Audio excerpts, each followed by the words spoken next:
Hello, नमस्कार। आप सभी का फिर से स्वागत है महाविद्यालय के इस यूट्यूब चैनल पर। मैं हूँ आपके साथ सुमित्रा। आज हम समष्टि अर्थशास्त्र का बहुत ही महत्वपूर्ण विषय या टॉपिक निवेश का त्वरक सिद्धांत एक्सीलरेटर थ्योरी ऑफ इन्वेस्टमेंट के बारे में पढ़ेंगे। हमने लास्ट के कुछ लेक्चर्स में गुणक या मल्टीप्लायर थ्योरी पढ़ी थी। यहाँ पर हम उसी का पूरक सिद्धांत हम कह सकते हैं गुणक, क्योंकि कीन्स का जो गुणक सिद्धांत था उसकी एक सबसे बड़ी क्रिटिसिज्म ये थी कि उन्होंने इस त्वरक सिद्धांत के बारे में कुछ बताया नहीं।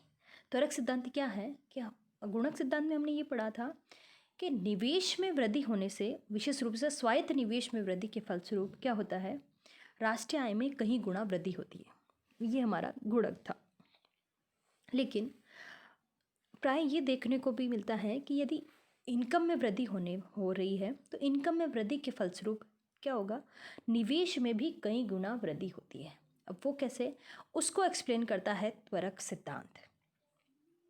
देखो, पहले कीन्स के निवेश सिद्धांत से पूर्व भी जेम क्लार्क नाम के एक इकोनॉमिस्ट हुए थे।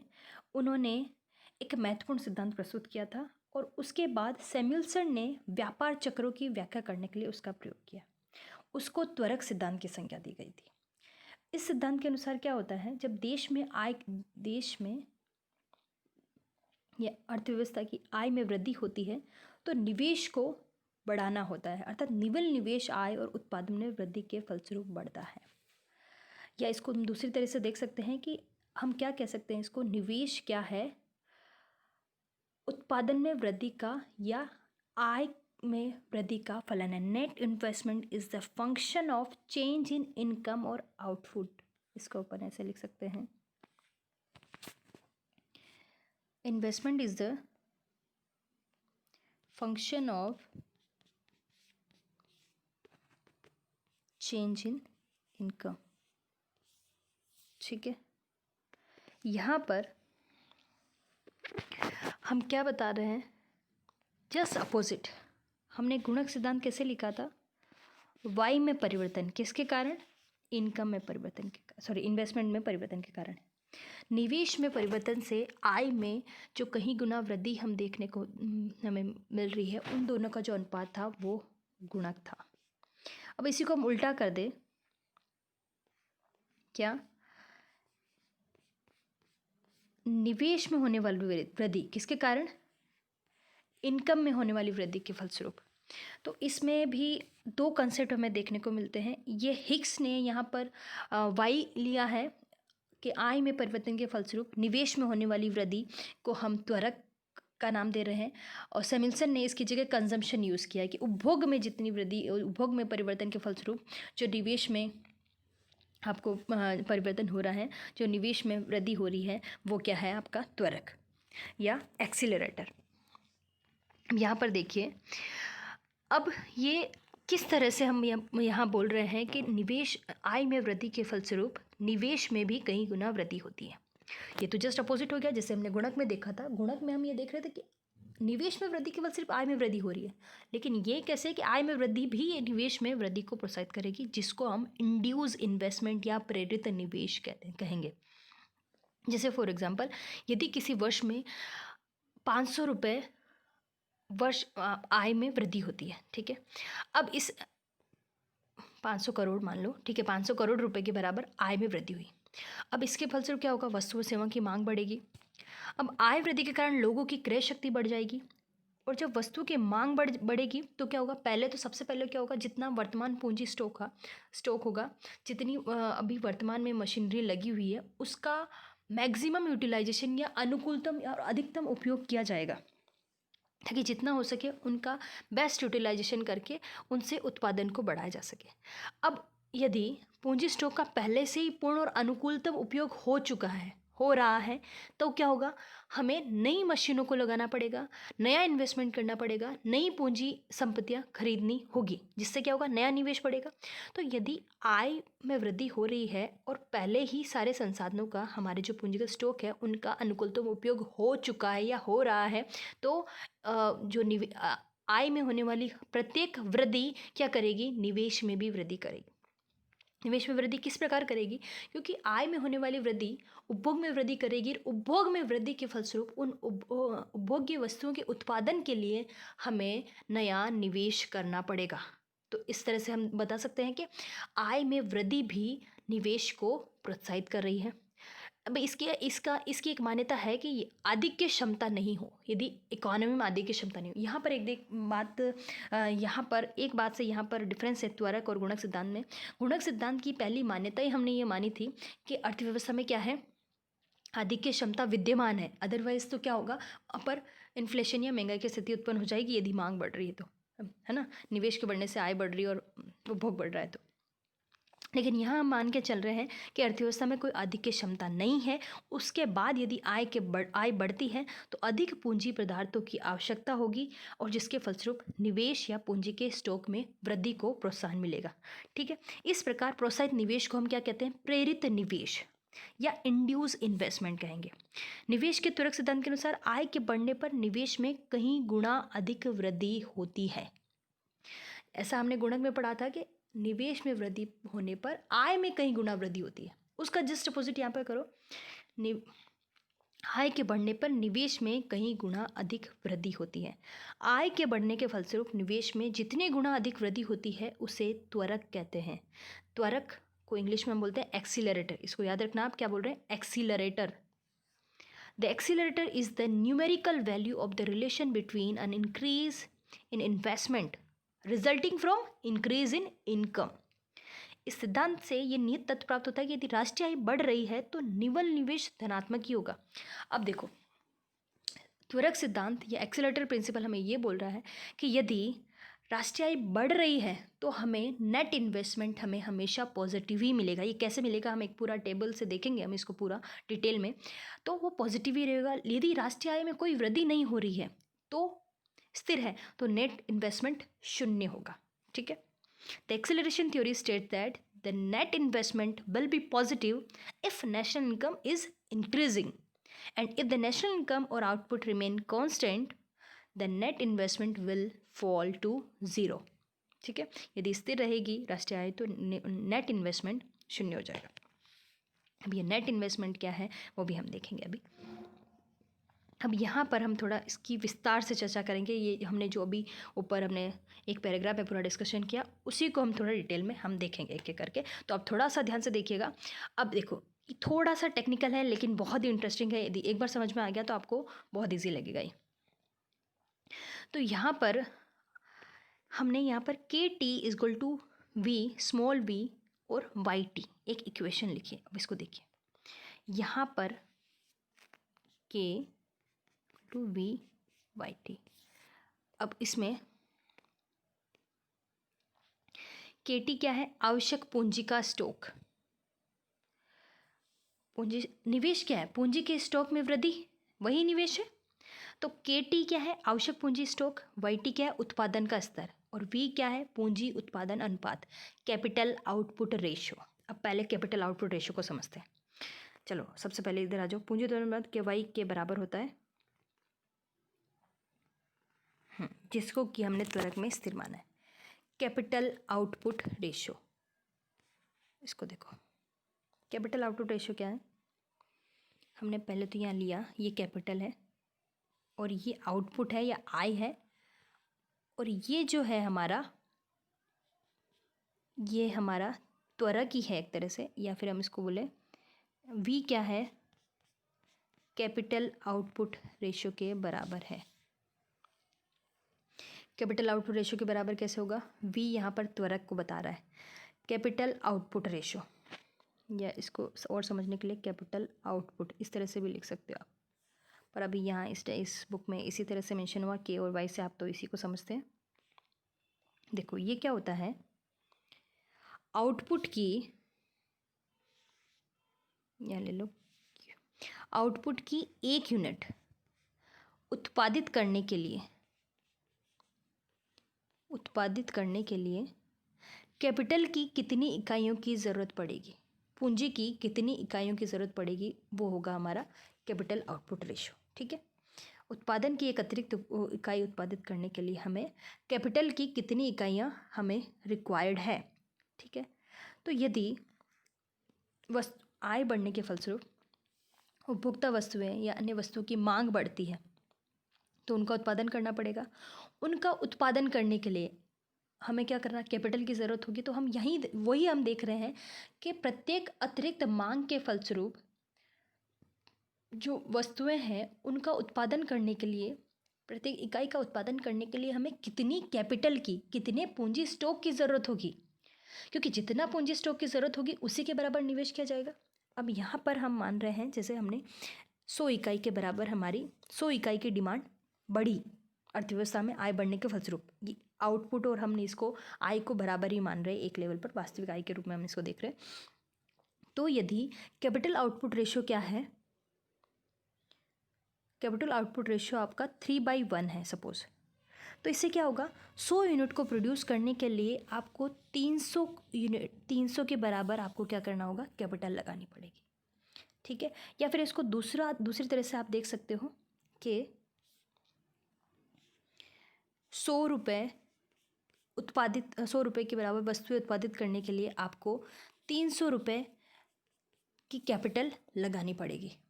तो कैपिटल आउटपुट रेशियो 3/1 होने का क्या मतलब है कि एक यूनिट प्रोड्यूस करने के लिए 3 यूनिट आपको कैपिटल लगाने की ज़रूरत है।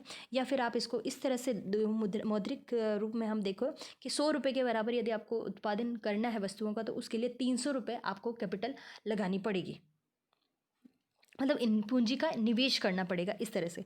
तो यहाँ पर क्या मतलब है इसका, वापस देखो इकोनॉमी में होगा, यदि पूंजी उत्पादन अनुपात के और वाई क्या है, बराबर है, ये इसको हम मान रहे हैं, ये कांस्टेंट है कि हमें हमेशा प्रत्येक एक अतिरिक्त इकाई के उत्पादन के लिए हमें 2 या 3 यूनिट हम मान रहे हैं, उतनी कैपिटल की आवश्यकता होगी। अतः त्वरक के सिद्धांत में पूंजी उत्पादन अनुपात को स्थिर माना है। पहली कंडीशन हमने मान्यता देख ली कि क्या है, अर्थव्यवस्था में कोई अधिक की क्षमता विद्यमान नहीं है। दूसरी हम यहाँ पर ले रहे हैं कि पूंजी उत्पादन अनुपात क्या है, स्थिर है। तो यहाँ पर अलग अलग नहीं लिखा, यदि चाहो तो इनको अलग नोट कर सकते हो। अतः पूंजी उत्पादन अनुपात के स्थिर रहने की दशा में उत्पादन और आय में कोई भी परिवर्तन पूंजी के स्टॉक में आनुपातिक परिवर्तन करेगा हमेशा। देखो यहाँ पर हम इसको स्थिर मान रहे हैं, कैपिटल आउटपुट रेशियो को स्थिर मान रहे हैं। तो क्या मतलब, स्थिर मानने का क्या मतलब है, जब भी वाई ओ में मतलब आउटपुट में, या हम बोले वाई में जो जब भी वृद्धि होगी तो वो ऑटोमेटिकली कैपिटल में भी वृद्धि करेगी, तभी ये अनुपात स्थिर रहेगा। इसको स्थिर मानने का मतलब फिर से देखो कि यदि वाई में वृद्धि होती है तो इसी के अनुपात में के में भी वृद्धि होगी, तभी तो ये अनुपात स्थिर रहेगा।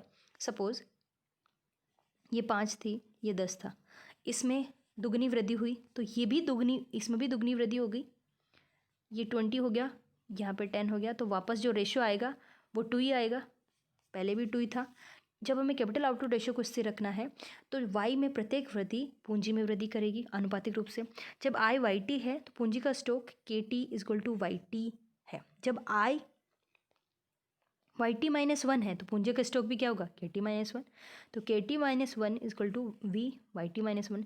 जब आई वाई टी +1 अगले वर्ष में होगी तो के भी बढ़कर क्या हो जाएगा, K T +1 is equal to V Y T +1। ठीक है, इस तरह से हम इसको देख सकते हैं। अब यहाँ पर जब आई वाई टी -1 मतलब प्रीवियस ईयर की बात करें, अभी टी पीरियड है तो पहले वाले पीरियड में अवधि में t-1 में से बढ़कर अवधि टी में वाई टी हो जाती है। ठीक है, आई क्या हुई, अभी वर्तमान 2021 में हम इसको टी पीरियड मान रहे हैं, तो पिछले वाला जो पीरियड होगा t-1 उसकी इनकम क्या हो जाएगी, वाई t-1 पीरियड की इनकम, और अभी क्या है, जो इनकम है बढ़कर क्या हो गई, वाई टी हो गई। तो आवश्यक पूंजी स्टॉक क्या होगा, पिछले साल कितना था, के t-1 से बढ़कर अभी क्या हो जाएगा, के टी हो जाएगा। तो क्रमश से वी वाई t-1 तथा वी वाई टी के अंतर के समान होगा। ठीक है, अब जो पिछला जो हम देख रहे हैं पूंजी स्टॉक कितना होगा, के t-1 हमने देखा था वो किसके बराबर होगा, वी वाई t-1। तो यहाँ पे हमने देखा, देखो तो टोटल जो निवेश है वो कितना होगा, प्रीवियस ईयर का जो निवेश है और अभी का निवेश है उन दोनों का अंतर वो किसके बराबर होगा, के टी अभी का वर्तमान पूंजी स्टॉक और प्रीवियस पूंजी स्टॉक बढ़कर इतना हुआ, ये पहले का था। सपोज़ पिछले वर्ष 100 था, अभी बढ़कर 120 हो गया, तो क्या हो गया 120 माइनस 100, ठीक है, इक्वल टू हमने क्या किया, ये वी वाई टी ये कहाँ से आया, और वी वाई टी माइनस ये 1 कहाँ से आया, ये देखो ऊपर के टी क्या था, वी वाई टी, और वाई टी ये के टी माइनस 1 क्या था, वी वाई टी माइनस 1, यहाँ से ये हमने यहाँ से लिया। तो इन दोनों की वैल्यू हमने रखी, के टी माइनस 1, के टी की जगह हमने small V Y T, K T minus 1 की जगह हमने लिखा small V Y T minus 1, ठीक है। यहाँ पर K T minus 1 equal to V Y, V यहाँ पर लिख सकते हैं, वी कॉमन था इसलिए हमने वी को बाहर निकाल लिया, और ये हमें मिल गया वाई टी माइनस 1। तो ये क्या है, चेंज इन कैपिटल स्टॉक, और ये क्या है, चेंज इन इनकम ले सकते हैं हम इसको। चूँकि पूंजी के स्टॉक में वृद्धि, पूंजी के स्टॉक में वृद्धि कितनी हुई, प्रीवियस ईयर का और अभी का, ठीक है। के टी माइनस 1 किसी वर्ष में हुए निवेश को व्यक्त कर रहा है, पूंजी का स्टॉक में वृद्धि ही निवेश को व्यक्त कर रहा है, इसलिए हम इसको क्या लिख सकते हैं, आई लिख सकते हैं, निवेश लिख सकते हैं, इस पूरी समीकरण को आई लिख सकते हैं, क्योंकि पूंजी स्टॉक में होने वाली वृद्धि ही क्या बता रही है, निवेश को बता रही है। तो आई टी इक्वल टू क्या हो गया, V bracket V T Y T minus 1, ठीक है। अब देखो यहाँ पर ये आपकी इक्वेशन आ गई, इसको ध्यान में रखो। अब यदि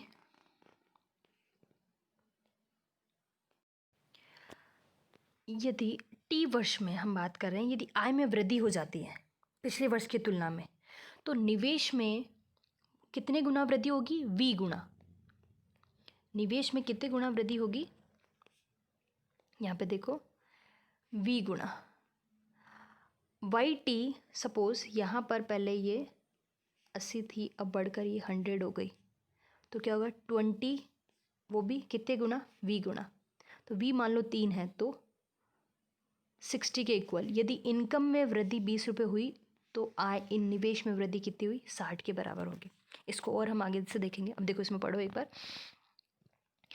वी अर्थात पूंजी उत्पादन अनुपात, कैपिटल आउटपुट रेशियो अनुपात है वी, और वही त्वरक है, वो त्वरक को दर्शा रहा है। एक्सीलरेटर, वी एक तरह से एक्सीलरेटर को शो कर रहा है यहाँ पर। यदि पूंजी उत्पादन अनुपात या वी की वैल्यू हम यहाँ पर क्या मान रहे हैं, 3 मान रहे हैं, 3/1, मतलब एक यूनिट को प्रोड्यूस करने के लिए हमें 3 यूनिट कैपिटल की आवश्यकता है, ठीक है। तो यहाँ पर निवेश में आय में वृद्धि होने पर निवेश में 3 गुना वृद्धि होगी। स्पष्ट है कि निवेश आय में परिवर्तन का फलन है। Investment is the function of change in income. यहाँ पर इससे हम देख सकते हैं इन्वेस्टमेंट किसका फलन है, आय में परिवर्तन का फलन है। यदि आय में वृद्धि होती है, ये टी माइनस 1 क्या है, प्रीवियस ईयर मतलब 2020 है, वाई टी क्या है 2021 है, तो 2020 की तुलना में यदि 2021 में आय में वृद्धि होती है तो क्या होगा, निवेश बढ़ेगा, सही बात है। और यदि हम बात करें कि 2021 में 2020 की तुलना में आय में कमी आती है, ठीक है, पहले सपोज 100 करोड़ थी और अभी आय कम होकर 80 करोड़ हो गई, तो हमारी आय में क्या होगी, कमी हो गई, -20 हो गई। तो -20 इंटू ये क्या है, वी क्या है, 3 है,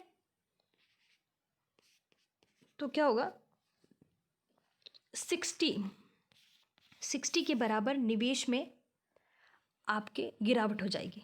तो क्या हो गया, ऋणात्मक हो जाएगा। यदि आय में वृद्धि होती है तो निवेश धनात्मक होगा, यदि आय घटती है तो डिसइन्वेस्टमेंट होगा। डिसइन्वेस्टमेंट होने का मतलब है पहले का जो निवेश था वो भी घट जाएगा। डिसइन्वेस्टमेंट मतलब निवेश से जस्ट विपरीत, हमने पहले जो लगा रखे था, जो हमने मूल्य हास हो रहा था, वो भी हम निवेश नहीं करेंगे, पहले वाला निवेश भी घट जाएगा। अर्थात आईटी क्या होगा, ऋणात्मक होगा, 0 से भी कम होगा। यदि आय स्थिर रहती है तो निवेश भी शून्य रहेगा। आय में यदि कोई परिवर्तन नहीं होता है तो निवेश भी शून्य रहेगा, उसमें भी कोई परिवर्तन नहीं होगा, ठीक है। ये हमने एक तरह से थोड़ा सा कैलकुलेशन के माध्यम से हमने थोड़ा देखा कि ये त्वरक किस तरह से वर्क करेगा।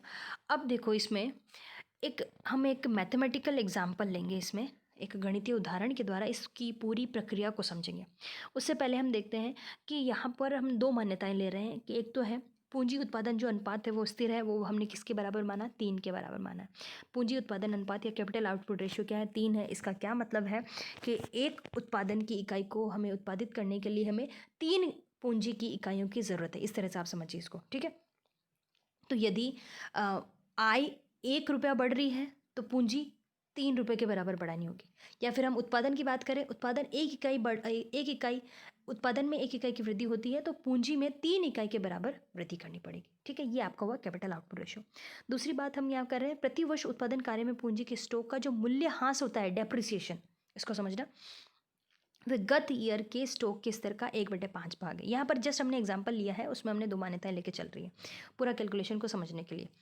अब इसमें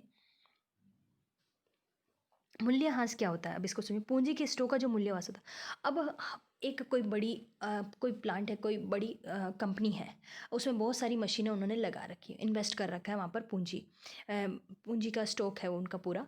अब क्या होता है, प्रति वर्ष उनमें ये हम मान के चल रहे हैं कि उसका 1/5 भाग खराब हो जाता है, उसको वापस रिप्लेस करने की ज़रूरत है, भले ही उतना ही उत्पादन कर रहे हैं।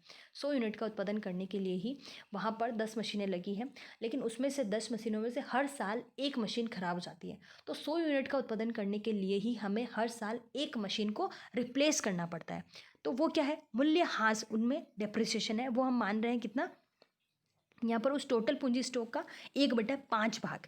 तो हर वर्ष गत वर्ष के पूंजी स्टॉक का 1/5 भाग का पूंजी प्रतिस्थापन आवश्यक है। मतलब एक जो 10 मशीनें थी उसमें से एक खराब हो गई तो उस एक मशीन की जगह हमें एक मशीन तो लगानी पड़ेगी, उसको हम पूंजी प्रतिस्थापन बोल रहे हैं या मूल्यह्रास बोल रहे हैं। कैपिटल रिप्लेसमेंट है वो, हमने कोई नया निवेश नहीं किया, हमने पहले जो 10 निवेश के बराबर था उसमें से एक मशीन खराब हो गई या उसका मूल्यह्रास हो गया, वो किसी कारणवश अब काम में नहीं आ सकती, तो उसकी जगह हमें 100 यूनिट का ही प्रोडक्शन करने के लिए हमें एक अतिरिक्त मशीन लगानी पड़ेगी। उस पुरानी मशीन की जगह हम दूसरी मशीन प्रतिस्थापित करनी पड़ेगी या पूंजी का प्रतिस्थापन हमें करना होगा, ठीक है। ये हमने यहाँ पर 2 मान्यता ली। अब यहाँ पर कल्पना करते हैं कि किसी वर्ष अवधि मतलब T-1 में और इससे कई वर्ष पूर्व उत्पादन का स्तर 500 रुपये हम मानकर चल रहे हैं। उत्पादन क्या था, 500 रुपये था। पूंजी उत्पादन अनुपात के 3 दिए होने पर अवधि T-1 में 500 रुपये का उत्पादन करने के लिए कितने पूंजी स्टॉक की आवश्यकता होगी। जब हम मान रहे हैं पहले 500 रुपये हमारी इनकम थी, उसको उत्पादित करने के लिए पूंजी स्टॉक कितने की ज़रूरत होगी, उसको हम 3 से मल्टीप्लाई करें, 1500 रुपये की पूंजी स्टॉक की आवश्यकता होगी। K=VY, ठीक है। 500 एक के लिए जब 3 की आवश्यकता हो रही है तो 500 रुपये के बराबर आय के उत्पादन के लिए पूंजी स्टॉक कितना चाहिए होगा, 500 × 3 1500 के बराबर, ठीक है। अब यहाँ पर चूँकि पूंजी का मूल्यह्रास पूर्व के स्टॉक का 1/5 भाग है। अब मूल्यह्रास हमने देखा 1/5 भाग मूल्यह्रास हो रहा है, जिसका हमें कैपिटल रिप्लेसमेंट करना पड़ेगा। मूल्यह्रास के कारण प्रतिस्थापन, भले आय में वृद्धि हो या ना हो, हमें यदि उतना ही उत्पादन करना है तो भी हमें 1/5 भाग तो प्रतिस्थापन निवेश करना पड़ेगा, जिसको हम रिप्लेसमेंट इन्वेस्टमेंट कह रहे हैं।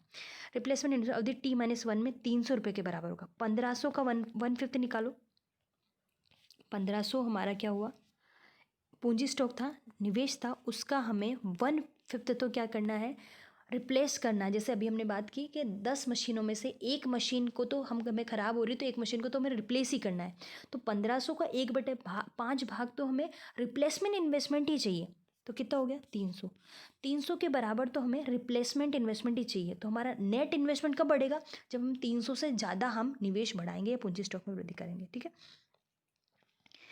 चूँकि पूंजी का मूल्यह्रास पूर्व वर्ष के स्टॉक का 1/5 है, इसलिए मूल्यह्रास के कारण प्रतिस्थापन निवेश अवधि T-1 में 300 रुपये के बराबर होगा। चूँकि पिछली अवधि की तुलना में T-1 में उत्पादन के स्तर में कोई परिवर्तन नहीं हुआ, इसलिए निवल निवेश 0 होगा। देखो इसको यहाँ पर आ जाइए, अब इसमें देखो, यहाँ पे हमने अवधियाँ लिए, ठीक है, और सेकंड कॉलम में हमने उत्पादन या आय लिया, तीसरे में आवश्यक पूंजी स्टॉक,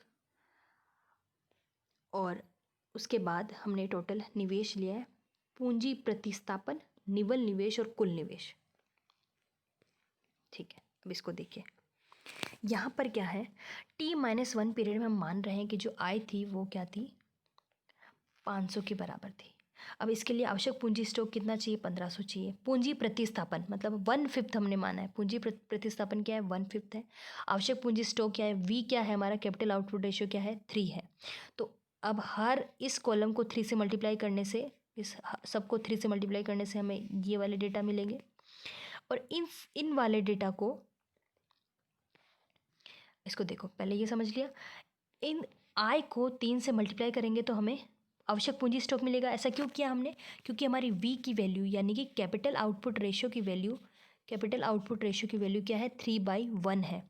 मतलब वाई की 1 रुपये के बराबर उत्पादन करने के लिए हमें 3 रुपये के बराबर पूंजी स्टॉक चाहिए होगा। ठीक है, तो 500 के लिए हमें कितना ज़रूर होगा? 1500 रुपये के बराबर। पूंजी प्रतिस्थापन हमने क्या माना कि प्रति वर्ष 1/5 भाग क्या होगा? हमें मूल्यह्रास हो रहा है इसलिए उसको रिप्लेस करना पड़ेगा प्रति वर्ष। मान लो 10 में से हमने बात की कि एक मशीन यदि ख़राब हो रही है तो उसको रिप्लेस करना पड़ेगा। वो कितने के बराबर यहाँ पर आ रहा है? 1/5 क्या होगा? 1500 का 1/5 क्या हुआ? 300। ठीक है, अब निवल निवेश यहाँ पर क्या हुआ? निवल निवेश तो कुछ भी नहीं हुआ, क्योंकि पहले निवल निवेश तो क्या होगा? इसका पूंजी स्टॉक में अंतर कुछ था ही नहीं, पहले हम जीरो ही मान के चल रहे हैं, तो यहाँ पर जीरो होगा। और कुल निवेश क्या हो गया? 300 प्लस पूंजी प्रतिस्थापन प्लस निवल निवेश इक्वल टू, दोनों को जोड़ देंगे, ये इन दोनों का जोड़ ये आएगा इक्वल टू, इस तरह से। ठीक है, अब देखो अगला पॉइंट। अब टी पीरियड में हम बात करें, टी पीरियड में यदि इनकम बढ़कर 510 हो जाए, 510 हो जाए, तो आवश्यक पूंजी स्टॉक क्या कितना होगा? 510 को 3 से मल्टीप्लाई करो, 510 इंटू 3, 3 क्यों मल्टीप्लाई किया? 3/1 हमारा क्या है? कैपिटल आउटपुट रेशियो है। तो इस हमारी जो इनकम होगी वो क्या होगी? 1530। सॉरी, आवश्यक पूंजी स्टॉक कितना होगा? 1530। 510 रुपये के बराबर आय बढ़ने पर, इसलिए सेमिल्सन ने यहाँ पर कंजम्पशन को लिया है, वो ज़्यादा इफेक्टिव है, क्योंकि यदि कंजम्पशन जितना बढ़ रहा है उसी के बराबर हम उसको आवश्यक पूंजी स्टॉक को बढ़ाएंगे। तो कोई बात नहीं इसमें, ठीक है। ये हिक्स की अवधारणा में उन्होंने वाई को लिया है, इनकम को लिया है, तो भी कोई भी इशू नहीं है, हम इसको समझ सकते हैं। ठीक है, अब देखिए यहाँ पर आवश्यक पूंजी स्टॉक 1530 हो गया। अब इसका हमें पता है कि जो हर साल 1/5 भाग क्या हो रहा है? मूल्यह्रास हो रहा है। तो क्या पहले कितनी थी हमारा आवश्यक पूंजी स्टॉक? कितना था? 1500। उसमें से 1/5 भाग क्या हो गया? उसका मूल्यह्रास हो गया, या उसको हमें प्रतिस्थापित करने की ज़रूरत होगी। वो मशीन ख़राब हो गई तो 300 रुपये के बराबर हमें और नई मशीन हमें वहाँ रिप्लेस करनी पड़ेगी। तो 1/5 क्या हो गया? 1500 का 1/5। अब यहाँ पर ध्यान रखना 1530 का नहीं, 1500 का, क्योंकि जो पहले लगी हुई थी उन्हीं का तो मूल्यह्रास हुआ, उन्हीं की जगह तो रिप्लेस करना है हमें। तो पहले का जो आवश्यक पूंजी स्टॉक है उसका हम करेंगे 1/5, तो क्या होगा? 300 ही आएगा। प्लस अभी हमने क्या किया? पूंजी स्टॉक में परिवर्तन। निवेश क्या है? पूंजी स्टॉक में परिवर्तन। पिछले साल कितना था? 1500। इस साल क्या है? 1530। उनमें जो परिवर्तन हुआ है वही निवेश है, नेट निवेश। तो 1530 माइनस ये कैसे आया? इसको एक बार को समझ लो। 1530 माइनस 1500 क्या आ गया? 30। इसको इसमें से माइनस किया, 1530 माइनस 1500 क्या हो गया? 30। तो अब देखो जो 6 कॉलम है उसमें देखो 300 तो हमारा हो गया पूंजी प्रतिस्थापन निवेश 300, और निवल निवेश, शुद्ध निवेश, नेट निवेश कितना हुआ? 30 के बराबर ही हुआ। नेट शुद्ध निवेश तो हमारा 30 ही है। और कुल निवेश, हम ग्रोस इन्वेस्टमेंट की बात करें तो हमारा ग्रोस इन्वेस्टमेंट हो गया 330, जिसमें पूंजी प्रतिस्थापन जो या रिप्लेसमेंट इन्वेस्टमेंट था उसको भी हम ऐड कर दें तो हमारा कुल निवेश या ग्रोस इन्वेस्टमेंट आ जाएगा। ठीक है, और नेट इन्वेस्टमेंट हमारा कितना हुआ? पिछले साल हमारा 1500 था, अब हमने 1530 कर दिया। इसका क्या मतलब है? देखो पिछले साल 1500 का इन्वेस्टमेंट किया, ठीक है, अब 1500 में से 300 का तो मूल्यह्रास हो गया, तो अब वहाँ का नेट तो 1200 ही बचा। इस साल हमने क्या किया? 330 का और कर दिया, तो टोटल मिला के 1530 हो गया। तो वैसे तो ग्रोस इन्वेस्टमेंट हम देखें 330 का हुआ, लेकिन नेट इन्वेस्टमेंट कितना हुआ? मूल्यह्रास को माइनस कर ले, क्योंकि पहले 1500 पहले का था, इस साल हमने 1530 का किया, तो कितना नेट इन्वेस्टमेंट कितना हुआ? 300 का। ठीक है, इसी तरह हम T+1 पीरियड की बात करें, जिसे T+1 पीरियड, नेक्स्ट पीरियड में हम देख रहे हैं कि आय बढ़कर कितनी हो जाए? 525 के बराबर हो जाए। तो इसमें क्या होगा? 525 को 3 से मल्टीप्लाई करो, आवश्यक पूंजी स्टॉक 1575 होगा। और इसका 1/5 पिछले वाली पूंजी स्टॉक का या निवेश का 1/5 भाग क्या होगा, डेप्रिशिएट हो गया, मूल्यह्रास हो गया। तो वो कितना आएगा, 1530 इंटू 1/5। 1530 को 1/5 से मल्टीप्लाई करेंगे तो हमें मिलेगा 306। देखो ये इस तरह से चलता जाएगा, ये सर्कल ये ऐसे निकालेंगे, ठीक है। इन संख्या को 1/5 से मल्टीप्लाई करेंगे तो 306 आ गया। अब नेट निवेश कैसे निकलेगा, 1575 माइनस 1530 तो 45 आ गया। ग्रॉस इन्वेस्टमेंट दोनों को हमने ऐड किया तो 351, ठीक है। ये पूरी प्रोसेस ऐसे चलती रहेगी। अब ऐसे ही अगले पीरियड में ये बढ़कर 575 हो गई, तो हमारा पूंजी स्टॉक 1725 हो गया। हमारा जो पूंजी प्रतिस्थापन था 1650 इंटू 1/5 वो 330 आ गया। अब यहाँ 75 कैसे आया, 1725 माइनस 1650 ये 75 आ गया, और इन दोनों को जोड़ा तो 405 हो गया। अब T+4 पीरियड में वापस 575 कांस्टेंट ही रही, तो हमारा पूंजी स्टॉक था 1725 की ज़रूरत है। लेकिन हमारा जो अब यहाँ पर अगला देखो, यहाँ पर हम व्यापार चक्र भी हम देख सकते हैं एक तरह से, इसको हम डिटेल में आगे पढ़ेंगे किस तरह से। अब पहले यहाँ पर देखो आप, ये निवेश हमारा बढ़ रहा है एक लेवल तक, 405 तक बढ़ा, फिर धीरे धीरे ये कम होने लगा। निवल निवेश बढ़ा, शून्य हुआ, फिर नेगेटिव हुआ, ठीक है। तो ये हमारी बूम की स्थिति है, जब हम तेजी की स्थिति में बढ़ रहे हैं, ठीक है। तो 1725 यहाँ पे ये कांस्टेंट हो गया। अब 1/5 हमने जो प्रतिस्थापन निवेश करना था 1725 का 1/5 वो 345 होगा। 1725 माइनस 1725 नेट इन्वेस्टमेंट हमारा शून्य हुआ, तो हमारा टोटल इन्वेस्टमेंट 345 ही है। अगले पीरियड में क्या हुआ, हमारी इनकम घट गई पहले की तुलना में। यहाँ पर एक अलग केस है, T+5 575 की जगह 560 हो गई, तो पहले से हमारी जो आवश्यक पूंजी स्टॉक है घटकर 1680 रह गया। अब देखो यहाँ पर क्या है, हमें 345 के बराबर तो प्रतिस्थापित करना ही है, क्योंकि 1725 का 1/5 हमें डेप्रिशिएट हो गया, तो 345 तो हमने रिप्लेसमेंट इन्वेस्टमेंट हमने किया, सॉरी 345 यहाँ पे। अब निवल निवेश क्या हुआ, हमारा घट गया, 1725 से 1680 हो गया।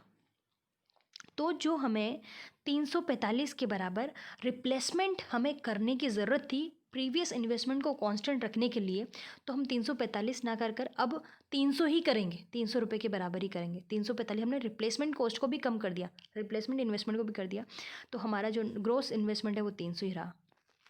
नेट इन्वेस्टमेंट तो हमारा कम हो गया, पहले से भी कम हो गया। इसी तरह से मान लो और कम हो गई, तो 550 ये 1650, मतलब पहले से निवेश और कम हो गया। हमारा रिप्लेसमेंट कॉस्ट हमें ज़रूरत थी 336 की, लेकिन हमने क्या किया, हमारा नेट इन्वेस्टमेंट 1680 से कम होकर 1650 हो गया। तो यहाँ पर क्या गया, नेट इन्वेस्टमेंट और कम हो गया 30 के बराबर। तो हम जो ग्रोस इन्वेस्टमेंट करेंगे 336 की ज़रूरत थी हमें, उसको उतना ही कांस्टेंट रखने के लिए, मतलब 10 मशीनों को लगाए रखने के लिए ज़रूरत थी, लेकिन हम एक मशीन लगा ही नहीं रहे, 9 मशीनों से ही काम चल रहा है। निवेश हमने कम कर दिया, हमारे ग्रोस इन्वेस्टमेंट को भी कम कर दिया, तो वो क्या हो गया, 306 आ गया, ठीक है। इसी तरह से अब वापस क्या हो गया, 550 से और घटकर 500 हो गई, तो और हमारा कम हो गया। तो इस तरह से हम देखेंगे कि हमारा जो नेट इन्वेस्टमेंट कम होता जा रहा है, फिर एक लेवल यहाँ पर आएगा, ये 400 पे ये कॉन्स्टेंट रह गया। तो यहाँ पर देखो 400 के लिए ज़रूरत थी कितनी, आवश्यक पूंजी स्टॉक 1200 की ज़रूरत थी। अब इसको रिप्लेसमेंट कॉस्ट सॉरी पिछला जो 1500 था उसके रिप्लेसमेंट निवेश हमें 300 की ज़रूरत थी, इस तरह से। और हमारा जो नेट इन्वेस्टमेंट था वो भी घटकर 300 हो गया। तो यहाँ पर कुछ भी इन्वेस्टमेंट नहीं होगा, ग्रोस इन्वेस्टमेंट जीरो होगा, हम कोई इन्वेस्टमेंट नहीं करेंगे। मतलब यहाँ पर वो वाली बात आ गई कि हमें बिल्कुल भी, जैसे 10 मशीनें पहले काम कर रही थी, एक मशीन ख़राब हो गई, तो अब हमें हर साल उस एक मशीन को रिप्लेस करने के लिए निवेश करना पड़ रहा था। तो इस साल हम क्या करेंगे, वो एक मशीन भी नहीं लगाएंगे, 9 मशीनों से ही काम चल जाएगा। हमारा जो ग्रोस इन्वेस्टमेंट है वो जीरो होगा, हमने कोई रिप्लेसमेंट इन्वेस्टमेंट भी नहीं किया, मतलब मूल्यह्रास के बराबर भी इन्वेस्टमेंट नहीं किया। नेट इन्वेस्ट तो हमारा नेगेटिव था ही, -300, लेकिन हमने ग्रोस इन्वेस्टमेंट भी हमारा नहीं हुआ, ठीक है। अब अगली बार और यदि इनकम कांस्टेंट रहती है 400 ही रहती है, तो क्या होगा, यहाँ पर देखो 1200 का 1/5 240 रिप्लेसमेंट की ज़रूरत थी। अब नेट इन्वेस्टमेंट क्या है, शून्य है, कोई नेट इन्वेस्टमेंट 1200 माइनस 1200 शून्य हुआ, तो ग्रोस इन्वेस्टमेंट क्या हो जाएगा अपना, सिर्फ 240 के बराबर। ठीक है, ये आपका पूरा त्वरक का सिद्धांत पूरा हुआ। यहाँ पर यही पूरा डिटेल लिखा हुआ है हमने। इसकी कुछ आलोचनाएं भी हैं और इसका महत्व है, तो वो हम थोड़ी अगले लेक्चर में पढ़ लेंगे कि वी स्थिर नहीं होता है, अधिक क्षमता विद्यमान नहीं होती है, वी इंक्रीज़ होने पर भी इन्वेस्टमेंट नहीं बढ़ेगा। ये सारी कुछ है इसमें, जो हमने मान्यताएं ली थी उन्हीं की आलोचना की गई। तो त्वरक सिद्धांत का महत्व,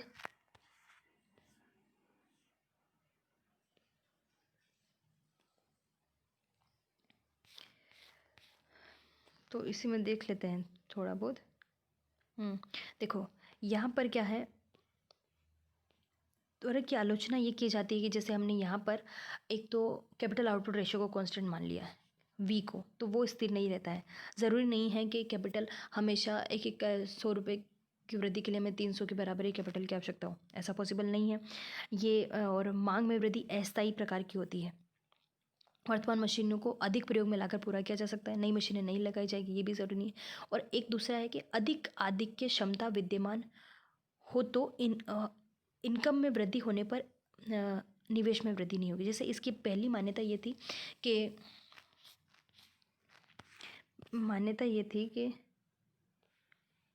जैसे